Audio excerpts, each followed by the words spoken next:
अस्सलाम वालेकुम। I hope आप सब ठीक होंगे। तो आज से हम लोगों ने सिस्टम स्टार्ट करने हैं। सिस्टम्स में हम लोग उसकी एनाटमी, एम्ब्रियो, फिजियोलॉजी, पैथोलॉजी, फिर उसके बाद उसकी मेडिसिन, फिर उसकी सर्जरी कवर करेंगे, ठीक है, जब सर्जरी का टॉपिक आएगा। तो पैथोमा के सारे लेक्चर्स हो गए थे जो इम्पॉर्टेंट थे। आज का जो हमारा टॉपिक है वो एंडोक्राइनोलॉजी से है, ठीक है, एंडोक्राइन सिस्टम में। तो बिस्मिल्लाह इसको शुरू करते हैं। बिस्मिल्लाहिर्रहमानिर्रहीम।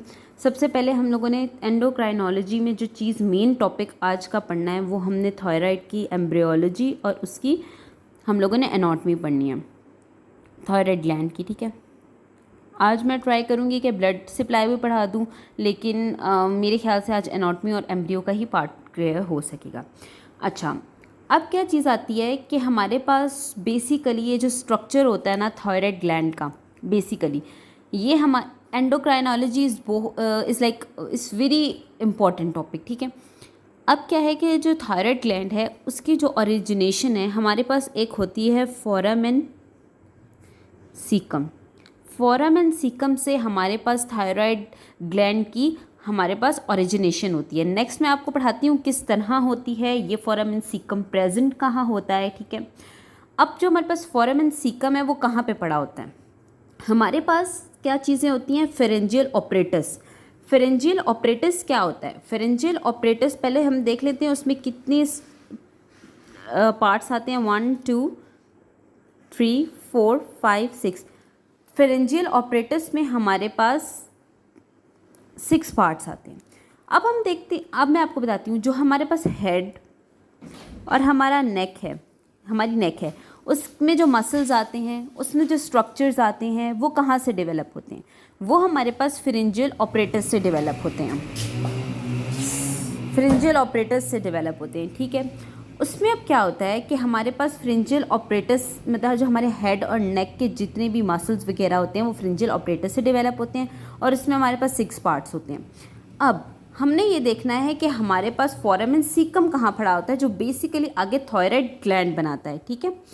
हमारे पास इसके ऑपरेटस के फर्स्ट एरिया में यहाँ पे 2 स्वेलिंग्स पड़ी होती हैं, ठीक है। इन 2 स्वेलिंग्स को हम लोग यहाँ पे इन 2 स्वेलिंग्स को हम लोग कहते हैं लिंगुअल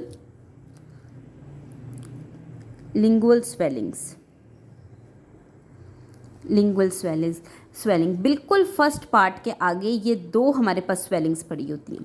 अब इन 2 स्वेलिंग्स के बिल्कुल यहाँ पे नीचे हमारे पास एक स्ट्रक्चर होता है। इस स्ट्रक्चर को हम कहते हैं ट्यूबरकुलर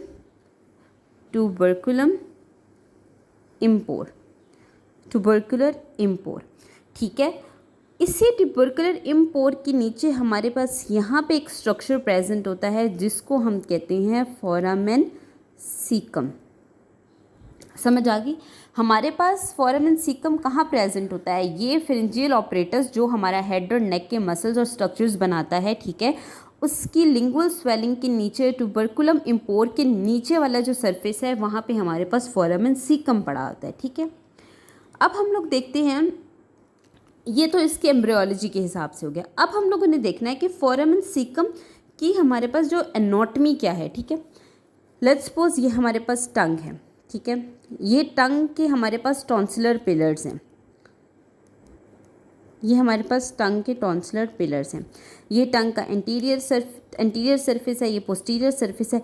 बिल्कुल इनके मिड में हमारे पास क्या पड़ा होता है, फोरामेन सीकम। देखिए ये ऑपरेटस ऊपर है, ठीक है। अब यहाँ पे ये जो फोरामेन सीकम है ये टंग यहाँ मैंने आपको बताया था ना ट्यूबरकुलम इम्पोर के नीचे, यहाँ पे बिल्कुल इसके पोस्टीरियर के टॉन्सिलर पिलर्स के आगे ये नेक के एनाटमी में, ये टंग के एनाटमी में मैं सारा पढ़ाऊँगी, अभी बस आपके लिए ये जानना इतना ज़रूरी है। इसके पोस्टीरियर पार्ट में यहाँ पे हमारे पास पड़ा होता है फोरामेन सीकम, जिसने टंग से ऑरिजिनेट होके आगे थायराइड ग्लैंड बनाना होता है, ठीक है। अब हम लोगों ने देखना है कि थायराइड ग्लैंड बनता कैसे है, फोरामेन सीकम से कौन सी हमारे पास स्वेलिंग्स निकलती हैं या कौन सी हमारे पास ट्यूब्स आती हैं। अब हम लोगों ने ये पढ़ लिया कि टंग से नीचे उसकी ओरिजिनेशन होती है, तो हमने ये तो पढ़ लिया। और हमने क्या पढ़ना है, ये ट्रैकिया के फ्रंट पे होता है जो हमारे पास थायराइड ग्लैंड होता है। बाद में मैं आपको आगे पढ़ाती हूँ कि ट्रैकिया की कौन सी हमारे पास रिंग्स के पास होता है, ठीक है। अब हमारे पास जो फोरामेन सीकम है फोरामेन सीकम। फोरामेन सीकम से आगे ये हमारे पास एक ट्यूब निकलती है जिसे हम डक्ट भी कह सकते हैं, जिसे हम कहते हैं थायरोग्लोसल डक्ट। ठीक है, थायरोग्लोसल डक्ट ये कहाँ से ओरिजिनेट होती है? फोरामेन सीकम से ओरिजिनेट होती है हमारे पास थायरोग्लोसल डक्ट। ठीक है, इससे आगे जाके हमारे पास थायराइड ग्लैंड बनाना होता है, जो कि हमारे पास एक बटरफ्लाई शेप है। ठीक है, अब क्या होता है कि और ये ट्रैकिया के इन फ्रंट पे होता है। अब मोस्टली बुक्स में आप लोगों ने पढ़ा होगा कि जो थायराइड ग्लैंड होते हैं ना, उसके सिर्फ 2 लोब्स होते हैं, जबकि ऐसा नहीं है। हमारे पास थायराइड ग्लैंड के 3 लोब्स होते हैं। ठीक है, ये थायराइड ग्लैंड कर लें आप अपना। ठीक है, अच्छा, अब इस थायराइड ग्लैंड में क्या हुआ हमारे पास कि एक तो इसकी राइट लोब होगी और एक इसकी लेफ्ट लोब होगी। Just a minute. अच्छा, हम लोग क्या पढ़े थे? हम लोग ये पढ़े थे कि कितने लोब्स होते हैं। ठीक है, सॉरी मैं बीच में डिस्ट्रैक्ट हो गई। ये हमारे पास थायराइड ग्लैंड हो गया। ठीक है, अब यहाँ पे ये हमारे पास लेफ़्ट हो गया, ये हमारे पास राइट हो गया। मैंने आपको बताया कि हमारे पास थायराइड के कितने लोब्स होते हैं? 3 लोब्स होते हैं। ठीक है, अब क्या होगा कि हमारे ये लेफ़्ट हो गया, ये राइट हो गया। अब बात आती है कि यार थर्ड लोब कहाँ होगा? थर्ड लोब यहाँ पे प्रेजेंट होगा, जिसको हम कहते हैं पैरामिडल लोब। और अब बात आ गई, चलो पैरामिडल लोब तो प्रेजेंट है, लेकिन यार कोई तो स्ट्रक्चर होगा जो हमारे पास लेफ़्ट और राइट को कंबाइन करके रखा हुआ है, और कोई तो ऐसी चीज़ होगी जिसके ऊपर पैरामिडल लोब पड़ा है। तो इस्थमस हमारे पास जो है, इस्थमस का जो स्ट्रक्चर है वो हमारे पास यहाँ पे पड़ा होता है बिलो द पैरामिडल लोब। और इस्थमस का काम क्या होता है? It's work as a pillar. ये पिलर का वर्क कैसे करता है? ये हमारे पास हमारी लेफ़्ट और हमारी जो राइट लोब्स हैं उन दोनों को कंबाइन करके रखता है। ठीक है, तो ये हमारे पास बेसिक एनाटॉमी थी, ये आपको पता होनी चाहिए। अब कुछ बात कर लेते हैं सर्जरी से रिलेटेड। ठीक है, अब सर्जरी में मोस्टली हमारे पास जो डॉक्टर्स क्वेश्चन करते हैं जब आप थायराइडेक्टमी करते हैं, तो बड़ा इंपॉर्टेंट होता है कि आपको इनकी सारी लोकेशंस पता होनी चाहिए, क्योंकि समटाइम हमने ब्लड सप्लाई पढ़नी है नेक्स्ट, क्योंकि समटाइम ऐसा होता है कुछ वेन्स कट हो जाती हैं तो हमारे लेरिंग्स का मसला आ जाता है। तो ये आगे चीज़ें नेक्स्ट पढ़ेंगे। तो सर्जरी में मैं आपको बता रही हूँ, ये सारी चीज़ें जानना बहुत इंपॉर्टेंट है, इसको बहुत गौर से सुनिएगा।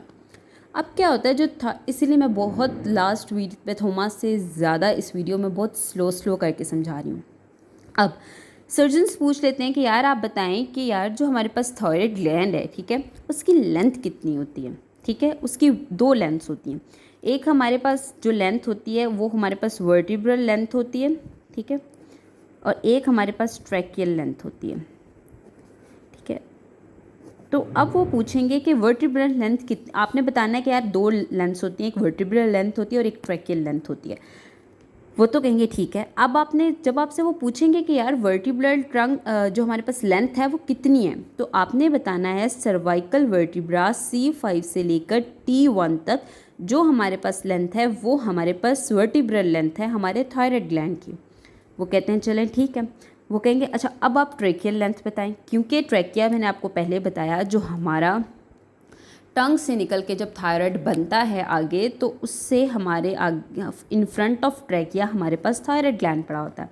तो ये हमारे पास थायराइड ग्लैंड है, ये इसकी एपिक्स है, ये इसकी बेस है। ठीक है, तो इसने जो ट्रैकियल एरिया कवर किया होता है इसकी बेस तक में, वो हमारे पास 4 to 5 ट्रैकियल रिंग्स होती हैं। जो हमारे पास 4 to 5 आगे ये हमारे पास रिंग्स है ना, 1 2 3 4 5 6 कर लेते हैं। ठीक है, ये इसकी 1 2 3 ये 4 से यहाँ से 4 से 5 तक जो हमारे पास इसकी लेंथ है, ये इसने ट्रैकियल हमारे पास रिंग्स ने कवर की होती हैं। ठीक है, अब बात आ जाती है, वो कहते हैं ठीक है ट्रैकियल तो आपने 4 से 5 बता दी, अब ये बताएं कि जो इस्थमस है, ठीक है, उसने तो बड़ा इम्पॉर्टेंट रोल प्ले किया हुआ है आपके वर्टिब्रा को, आपके थायराइड ग्लैंड को जॉइंट करने में। तो हमें ये बताएं कि इस्थमस का ट्रैकियल लेवल कितना होगा। तो आपने बताना है कि इस्थमस का ट्रैकियल लेवल हमारे पास T2 to T4 होगा। समझ आ गई इस बात की? ये पार्ट सर्जरी के हिसाब से बहुत इम्पॉर्टेंट है कि आपको पता होना चाहिए कि वर्टिब्रल लेवल क्या है, ट्रैकियल लेवल क्या है और इस्थमस का ट्रैकियल लेवल क्या है, आपके पास थायराइड के कितने लोब्स हैं। आपके पास एक थायराइड के कितने लोब्स हैं, थायराइड की ओरिजिनेशन कहाँ से होती है, हमारे पास थायराइड की ओरिजिनेशन कहाँ से होती है, हमारे पास फोरामेन सीकम से होती है, फोरामेन सीकम कहाँ प्रेजेंट होता है, टंग के टॉन्सलर पिलर्स के यहाँ पे पोस्टीरियर पार्ट में, सेंटर में, और जो ऊपर से इसकी ओरिजिनेशन है वो हमारे पास ऑपरेटस फ्रिंजल ऑपरेटस में है। फ्रिंजल ऑपरेटस में हमारे पास कौन सी दो स्वेलिंग, लिंगुअल स्वेलिंग आ जाती हैं। तो ये सारी चीज़ें इसमें इम्पॉर्टेंट हैं, ठीक है। यहाँ पे हमारा सारा कवर हो गया इसकी एनाटॉमी और इसकी हमारे पास एम्ब्रियो, जितना आपको एक एनएलई के सिलेबस के लिए इम्पॉर्टेंट था, क्योंकि ये सारी चीज़ें एनएलई और यूएसएमएलई के लिए इतनी ही इम्पॉर्टेंट हैं। अब आप देख लें कि ये जो यूएसएमएलई की स्टेप 1 की बुक है ये 2023 की है। ये जो थायराइड फॉलिकुलर सेल्स वगैरह हैं ये नेक्स्ट हम लोगों ने उसकी प्रॉपर एनाटॉमी में पढ़ने हैं, ठीक है। ये भी इसकी थोड़ी सी एम्ब्रियोलॉजी जो इस पेज पे लिखी हुई है वो थी, और साथ उसको मैंने आपको कुछ उसकी बेसिक बताई थी एनाटॉमी। देखिए एम्ब्रियो में सारी ये हमारे पास थायरोग्लोसल डक्ट वगैरह की जिक्र हुआ है जो कि बाद में डिसअपीयर हो जाती है, ठीक है। लेकिन ये फोरामेन सीकम इज़ नॉर्मल, देखिए रीमिनेंट ऑफ थायरोग्लोसल डक्ट, ये सारा यहाँ पे लिखा हुआ है। Anterior mid line neck mass that moves with the swelling और प्रोस्ट्रूशन ऑफ द टंग, ठीक है। Cervical sinus leading to the pharyngeal cleft cyst in the lateral neck, thyroid follicular cells, ये मैंने आपको बाद में बताना था कि मैंने बताया। अच्छा यहाँ पे मोस्ट कॉमन ये topic, thyroid tissue site is a tongue, lingual thyroid removal may cause in the hypothyroidism if it's only the thyroid tissue present. तो ये आगे था जब हम लोग हाइपोथायराइडिज्म का पढ़ेंगे उसमें ये सारी चीज़ें आ जाएंगी। ये तो आपने एमडीओ के लिए पढ़ लिया। आपने पैथोलॉजी की बुक मेरी अभी घर पे नहीं पढ़ी तो आपने वहाँ से पैथोलॉजी की बुक से भी इसकी एनाटॉमी देख लेनी है। अब अगर आपने उसके बाद जब हम लोग फिजियोलॉजी और वो पढ़ेंगे ना सारी फिजियोलॉजी और वो हम आपने और पैथोलॉजी, फिजियोलॉजी के लिए तो गाइडेंस की बुक है और पैथोलॉजी के लिए मैं आपको बेसिकली एंडोक्राइन के लिए ये रिकमेंड करूँगी, ये आरबीएस की जो हमारे पास पैथोलॉजी है, ठीक है। मैं आपको इसका फ्रंट पेज दिखा देती हूँ। और अगर उसका भी आपने शॉर्ट रिव्यू लेना है पैथोलॉजी का तो आप ये हमारे पास जो है ना पैथोलॉजी की क्विक रिव्यू, और इसके बाद ये हमारे पास आ जाती है एमसीक्यूज़। तो आपने इसमें से ये यहाँ से कर लेना है एंडोक्राइन सिस्टम से, ठीक है। ये हो गया।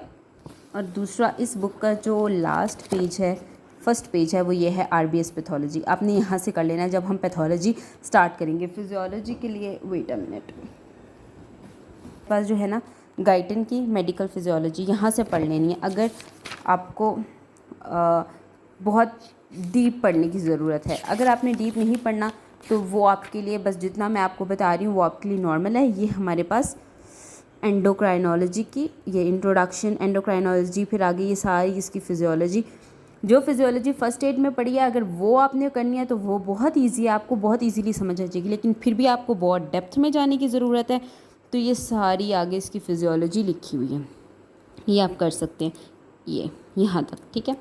तो आज का बस टॉपिक इतना ही था। थोड़ी सी एम्ब्रियोलॉजी थी, थोड़ी सी एनाटॉमी थी, जो बाकी सारी है वो हम लोग नेक्स्ट वीडियो में पढ़ेंगे। पहले हम लोग ब्लड सप्लाई पढ़ेंगे, उसके बाद वो हम चीज़ समझेंगे तो वो ज़्यादा इजीली होगी। हर चीज़ को हर चीज़ से को रिलेट करके पढ़ते जाएंगे, ठीक है। Thank you so much for the listening. और जो जो मैंने आपको बुक रिकमेंड की अगर आप उससे पढ़ लेते हैं तो बहुत अच्छी बात है।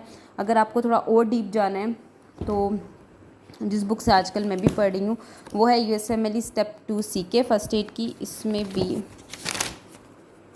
इसमें हमारे पास एंडो का था, एंडोक्राइनोलॉजी का ये है, ये भी मैंने बिल्कुल स्टार्ट करनी है।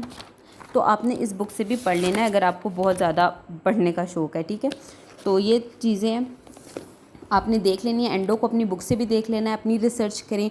एंडोक्राइनोलॉजी बहुत इंपॉर्टेंट है, वो इसलिए इंपॉर्टेंट है क्योंकि हमारे सारे हार्मोन्स का काम है यहीं पे, ठीक है। तो अगर आपको ये नहीं पता होगा तो आप आगे हार्मोन्स की जितनी भी फिजियोलॉजी, मेडिसिन की फिजियोलॉजी वो कभी भी नहीं कर सकेंगे, ठीक है। हमारे हार्मोन्स के ओरिजिनेशंस कहाँ से होती है, ये सारा पिट्यूटरी ग्लैंड, हमारा जितना भी सिस्टम है ये सारा पिट्यूटरी ग्लैंड, हाइपोथैलेमस सब इसमें कवर हो जाएगा, ठीक है। आई होप आपको समझ आ गई होगी क्योंकि मैंने अपनी तरफ से बहुत ईजी वर्ड में करके समझाया है, ठीक है। अगर कुछ नहीं समझ आती तो काइंडली ये टॉपिक्स बहुत इंपॉर्टेंट है, मुझसे आपने पूछ लेने हैं कमेंट सेक्शन में, ठीक है। I will reply you. और कल इंशाल्लाह हम लोग इसकी ब्लड सप्लाई पढ़ेंगे। Thank you so much. अल्लाह हाफिज़।